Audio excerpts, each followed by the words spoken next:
So all the business owners will introduce themselves. We're on our third last business owner. There are two that are on their way here, and they're on, and as well, and both of them are alumni from this class, which will be kind of cool for you guys. One is going to be Ribitt, and one's going to be Chimp Treats.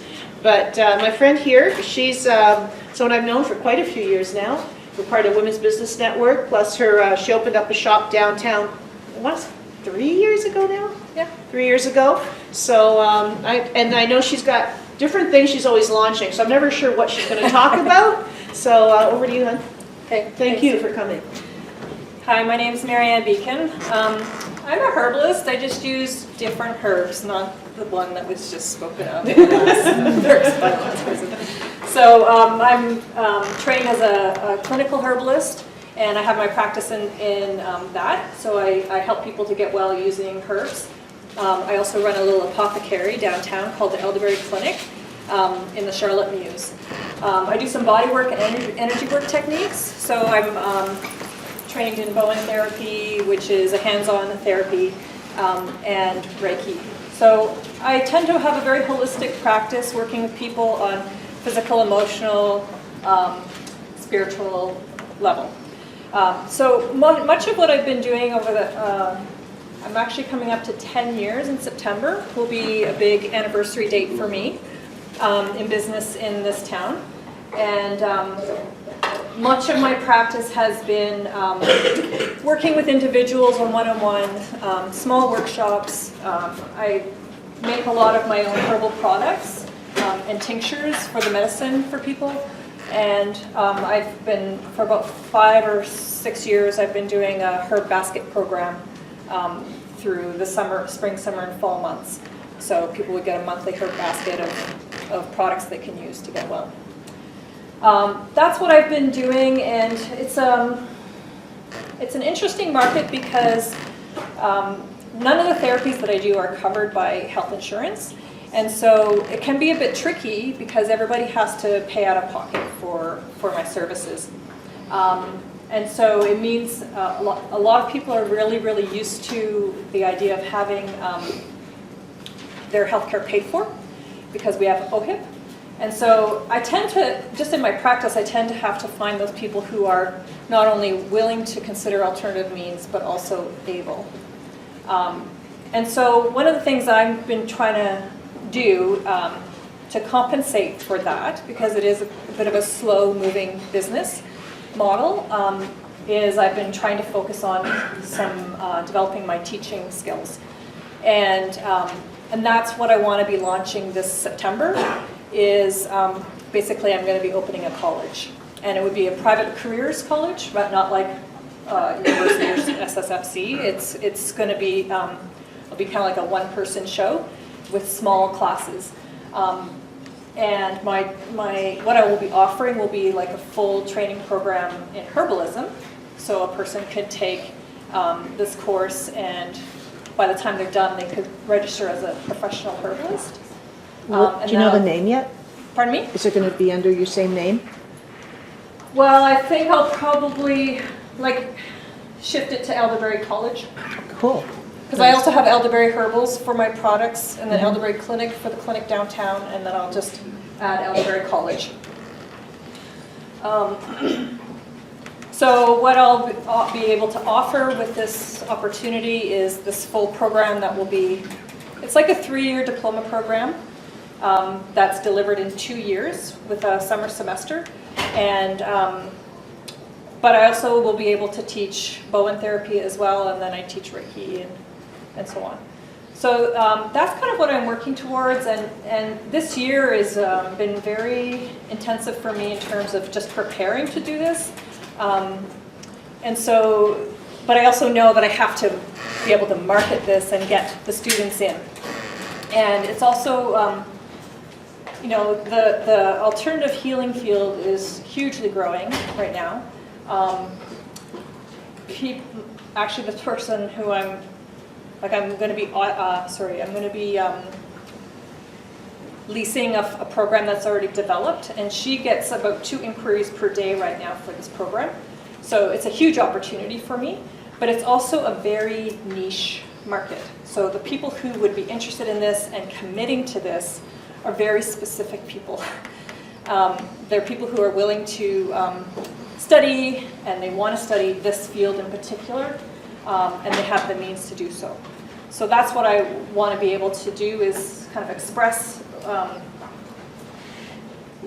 what this new venture will be, and what the opportunity is for anybody wanting to study this, either herbs, Bowen, or Reiki. But I also want to make sure that sometimes when I start new things, people think I'm not doing the old thing, right? So this program is done mostly by distance, and so I think I can manage it where each class I only need to be in person with them 1 weekend a month. And, you know, it'll be some work in administrating and marking and stuff like that. But it's very much set up as a self-study. And so I need my clients to know that I'm still available in clinic because they're the other half of my breadwinning capacity. So I want everybody to know that I can do it all. Cool. So that's exciting. I hear you. Yeah, always. So questions? I know that there's gonna be a bunch. Yep.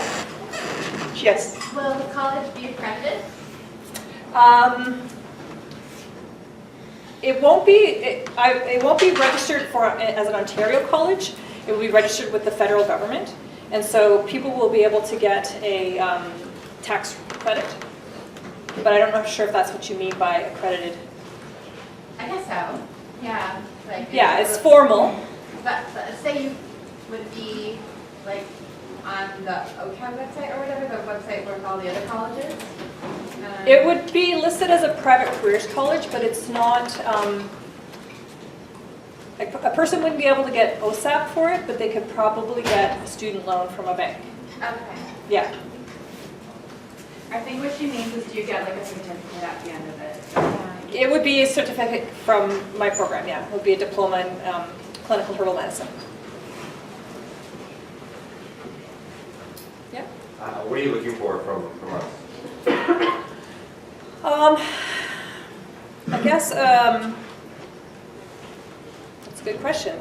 Like, the people who I need to reach are probably quite varied places. Some of the inquiries that I've had right now range from like people who are just fresh out of kind of high school, they're like 20, all the way up to people who are, you know, looking for second careers. So to me, there's a lot of diversity with the potential of where I might find students, and so I guess students can you have at one time? they're very small classes because the focus is having skill development and clinical skills. So it's only about 6 to 8 per class. And in my first year or two, I'm only going to take 1 class a year. So I don't need a lot of people, but I just need the right people. So I think that's a part of the challenge is how do I convey, like what kind of words do I use? Where do I market this? They could be located anywhere? Well, they'd have to show up here 1 weekend a month. Okay. So if they want to fly across the pond to do that, that's fine. But there's obviously a cost associated with that. It could be anywhere in sort of Southern Ontario, as long as somebody's willing to drive. So this woman who's developed the program before had students from, she's in Toronto, she had students from Buffalo, Manitoulin, you know, Kingston. So they all would just come here. Thanks. Is it when they come for that once a month visit? Is it hands-on trainings? Like That's all it is. okay, Yeah. it's not like sit down in a chair and like chat about stuff. You like actually like get working on stuff or like get into. I'm just wondering if it's. We're learning clinical skills. Okay. So there has to be a component where we're going over the herbs and learning how to formulate. But the bulk of the first year is clinical skills. So I was like taking blood pressure, doing physical assessments. Hands-on. Very hands-on, like all of that physical assessment of how do you tell what symptoms a person is experiencing and what it means. In the second year, there's a lot more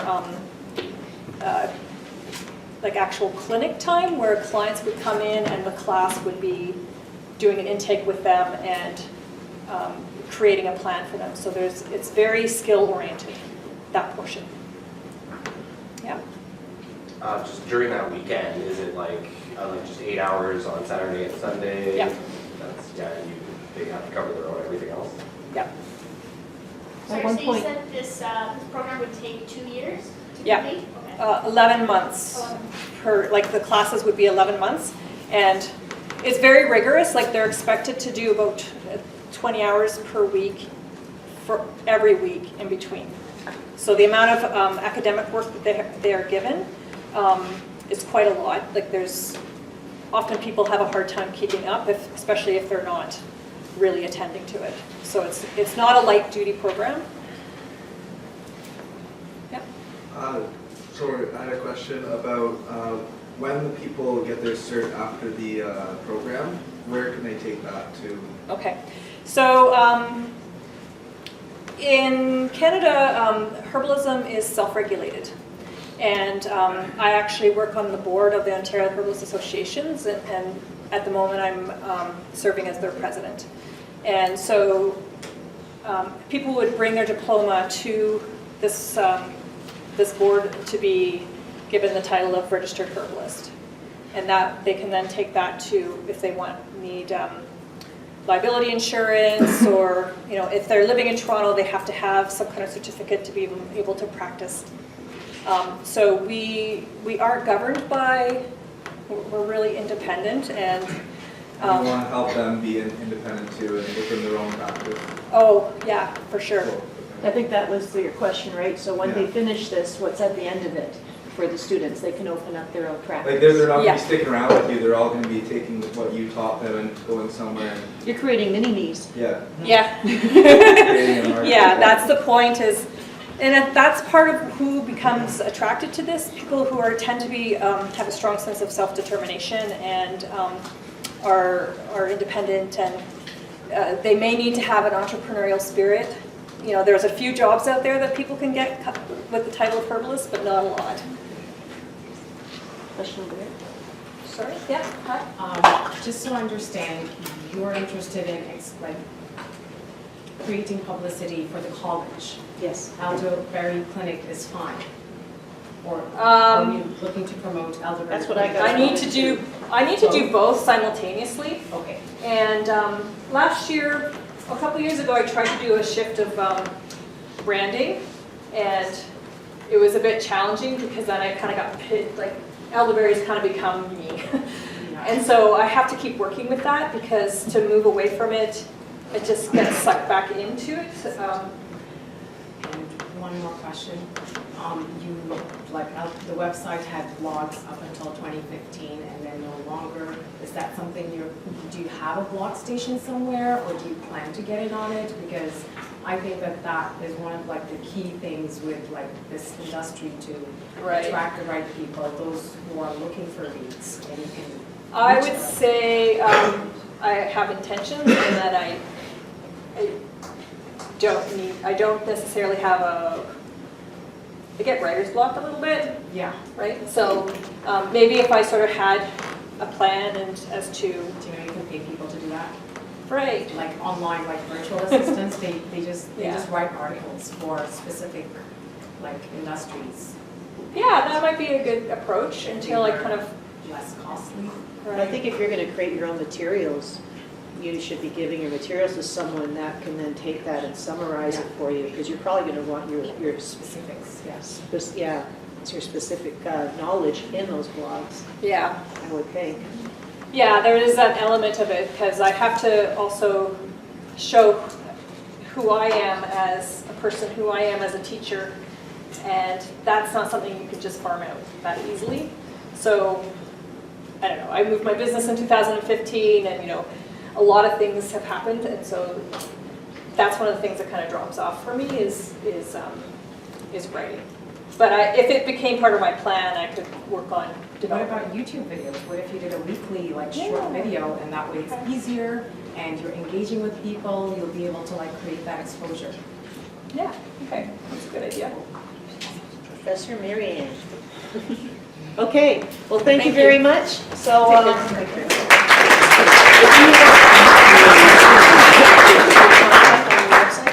Contact on the website, it's just info@elderberryherbals.ca. Okay, Or through the website. thank you very much. Thank you. Okay, so we've got 2 left, and who wants to go first? Okay, so the business owners are introducing themselves. I put up their websites, and he used to be in this class. We became friends, didn't you? Yes. Yeah, because I know. Sana too. Oh, Sana too? Shit, I didn't know that. So anyways, they become close friends of mine now. I didn't even know they were in my class. This one over there, Brooke, was in the class. I definitely knew she was in the class. Remember I was saying there was one person that got the highest mark ever in my midterm? Well, that was her, 1 year. And it was one of the closed book midterms that they used to do in class. So I didn't know her until then. And then, but both of these folks, I know them because they work at the Innovation Cluster in town. They both entered Bears Laird competitions in the past. They've both become finalists in them. They've both made it through and came out very high up on those competitions. They both are amazing, amazing entrepreneurs in Peterborough. So I'm delighted that you guys are here. So we got, he's going to talk about Ribitt, the company, and that's his company and his baby. And then Brooke is going to talk about Chimp Treats, which is her company and her baby. So I'm just delighted. I'm so excited. Okay. Hi guys, my name's Ribitt. How many of you have heard about Ribitt? Good. Wow, so many. Okay, good. Okay, so a bit about my background. I came to Trent University 5 years ago. I was born in Bangladesh, grew up in Dubai, got a full scholarship at Trent. That's how I landed here. And met my current business partner, Sana, who also came from Pakistan as an international She's student. actually the brains, I think. I think, yeah. And we both had similar family backgrounds. We're very driven and ambitious, and wanted to get into business together. And then at Trent University, there's something called the $5 challenge that happens annually. Are you guys familiar with the $5 challenge? Yeah. So during my year, last year, I was part of it as a judge and a sponsor, and not a lot of things happened with it. But during my time at university, it was a massive thing. We had 20, 25 teams participate. And my partner Sana and I decided, this would be a good test to see if we can work together and if we really have compatibility as business partners. So we said, let's do the $5 challenge as a test to see if we can work together. So we were given $5, and all our friends went with their $5. They went and started shoveling snow, buying cookie dough, selling popcorn, and everyone was basically trying to do their own hustle to make something out of the $5. And Sana and I sat down and we said, if we sell our time for 5 days, we're not going to be competitive. We need to sell some more value beyond our time. And during our time in Canada, we had developed a love for local businesses in Peterborough, the restaurants, the coffee shops, the salons, and we felt like our introduction to Canada was made through those stores and who those store owners were and what they provided to us in terms of their experience and sharing their stories and things like that. And we found it very strange that our friends would choose McDonald's or Starbucks over a locally made coffee. And we always wondered why, and our friends were like, well, it's cheap and it's convenient and it's also tasteless, which they don't agree, but so we wanted to solve a problem for these local businesses. So with our $5, we went to the print shop and printed a small coupon booklet that was the shape of a business card with our $5, and went to local businesses in the downtown area and asked them if they would be interested to provide a discount or a coupon on this booklet to get Trent students excited about coming in and using the discount at their stores. And we charged them $150 for a spot on the coupon booklet. At the end of 5 days, we had 43 businesses sign up at $150 each, and we changed $5 to $6,300 at the end of 5 days. And Sophie was our judge. Yeah, he blew me away. So we walked into the competition. There were 10 teams participating. The runners-up were $100. We were $6,300. And for Sana and I, it was just a testament about what we could do together. Like mic drop. And the next day, the Trent press office calls us and they says, you guys have broken the North American record for the most money ever made with $5. And the second highest number was at Stanford down in the US at $1,500. So to us, it was a big, big win. And after that, Sana and I forgot about it. We both wanted to be in tech. For us, it was like we can work together and we'll find out an idea to work in tech. We didn't think that this was going to be our idea. And from then on, every time we went to these local businesses that had participated on the coupon booklet, they would come and tell us, when are you guys going to do this booklet again? That was the best $150 I spent in marketing. And we heard it once and we're like, yeah, I don't think that's an idea. Because for us, it was very primitive, a coupon booklet. We didn't think that idea could scale and grow bigger. And then these businesses kept telling us that we should keep doing it again. And then one day, Sana and I sat down and we're like, we're thinking of going into tech.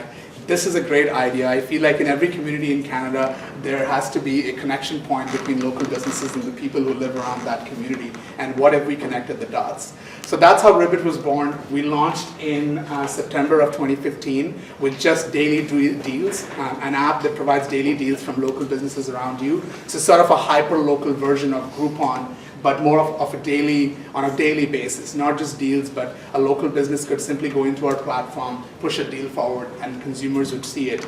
And so we ran that model for a year. And then during that time, we realized that to solve this problem across Canada and maybe in North America, to compete with bigger tech companies, we have to come up with a bigger solution. So we had daily deals running on our platform, and we said that's not going to cut it if you're going to take this outside Peterborough and make it into a bigger tech company. So we went back into understanding what's the problem we're trying to solve. And we realized that the biggest problem was, as a consumer, you are more motivated to go to Starbucks because they have got 2,000 stores across the country. Their footprint is massive.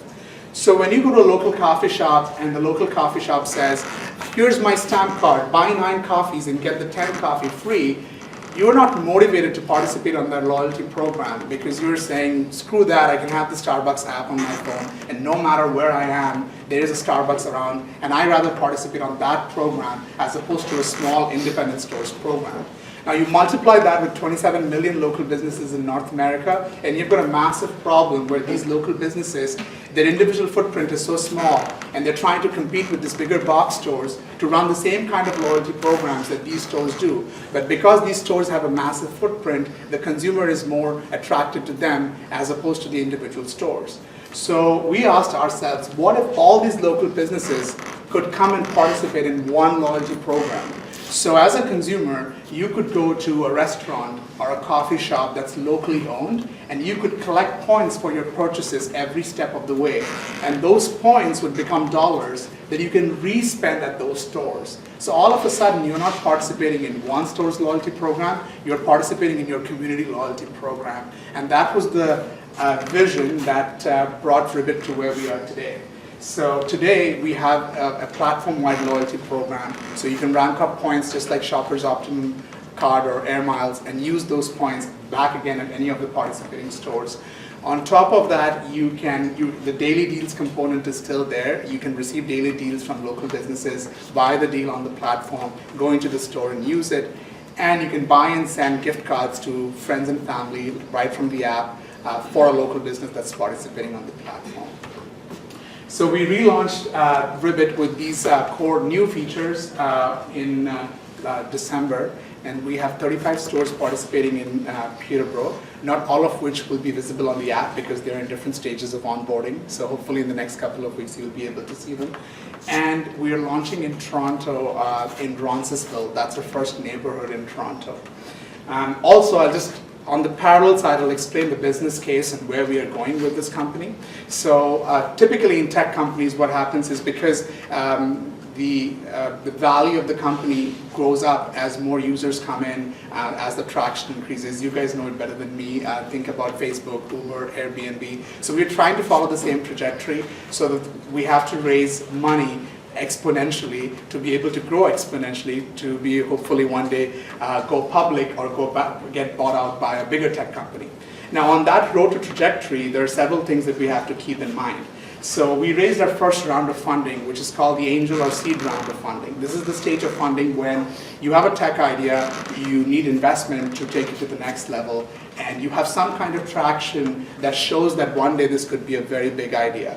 So you go to individual investors who have made their money probably in tech or have interest in tech, and they want to support tech companies in the hope that if they invest in this company, one day when it goes IPO, it's going to make them a lot of money. So we raised our first round of funding, which is $500,000. These $500,000 gives us a 12-month runway. We're 6 months over, so we have probably 6 to 8 months left of money in the bank. Now, with that money, we have to prove traction that this is now working in Peterborough, and we have been able to expand and move to Toronto to show that this can now work in a small community and also in a big city market. And then we go and raise a Series A round of funding, which is in between $5 to $10 million.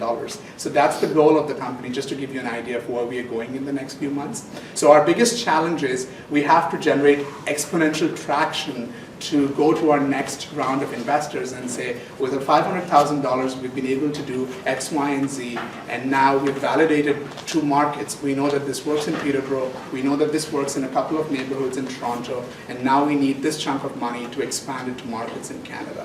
So that's the goal. So our goal is, with limited money, how do we get more and more users to use it and more stores to sign up on the platform? So that's like the 60,000 feet view of the problem. In 8 minutes or less, that was good. Okay. Okay. Now, should I dive into details about social media and things like that, or? Well, open the they're floor going to to ask questions, but you can talk about what you've already done if you want. They're going to ask, how we can, what would success look like for you, but yeah. Okay, so I'll just give you a brief overview. Because we're completely virtual, most of our marketing and campaigns on the user acquisition side happens completely on social media. So we're very online marketing and social media is our core focus. To get businesses on board, we still do it physically. We don't do that on social media, just because there's a lot of selling that needs to be done as to why a local business would want to sign up on the platform. So that part we do it physically. We go into stores, we make sales calls, we go and get them on board. And that part we'd like to keep the same way for the next 6 to 8 months. Eventually, we'd like to make it automated such that stores discover us and they sign up. But because we're early on, we want to make sure that those stores understand how this product works for them, how the onboarding works, what happens when a customer walks in, how they're going to process transactions. So it's important that we keep it physical.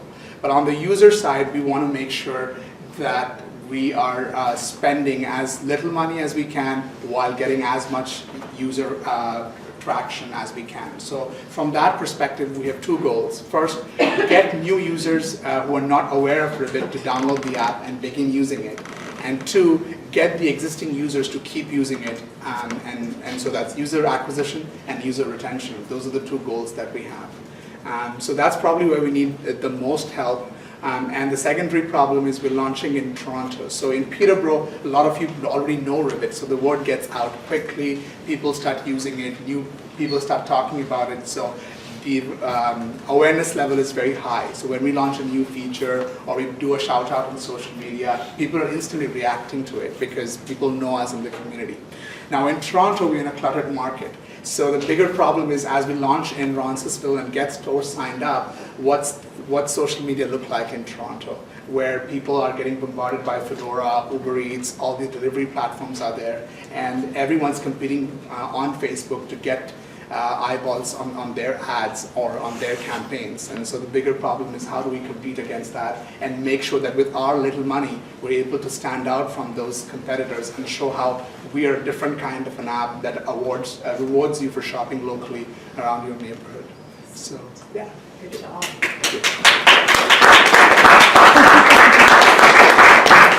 So let's have a few minutes of questions. So really the success is going to be if we can help you figure out how to use the social media wisely in Toronto. Okay, question?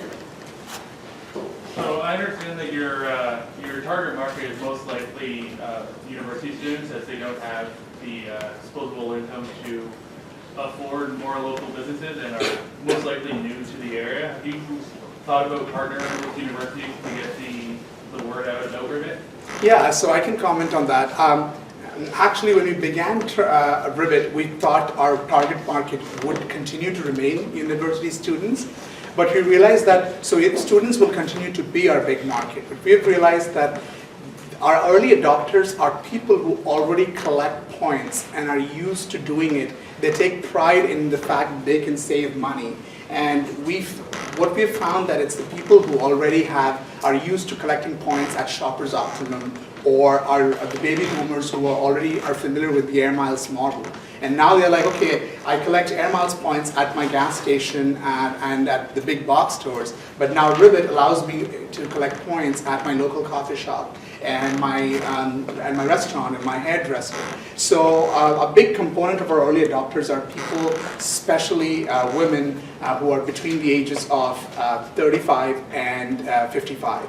And it's strange because you'd assume that the app adoption rate of that segment of the population would not be as high compared to us, people our age. But because it's driven by deals and points, that seems to be where the usage rate is high. So, yeah. I have two questions actually. With that just being said, with women 35 to 55, do you use that to target certain local businesses in order to attract them more than others?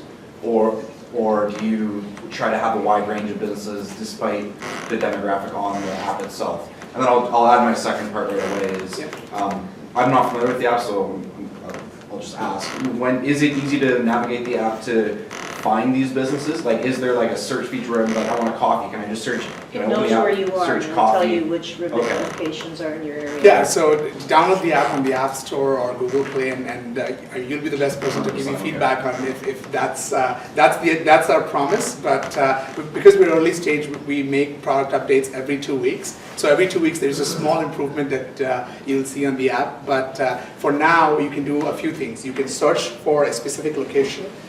Or you can search for a specific business, or you can search for a specific category, so food and drink, retail, experience, things like that. And if you allow the app to show you location-based suggestions, then it knows where you are and it'll show you what's closest to you. So it's sorted. To your first question, that's a very good take actually. We haven't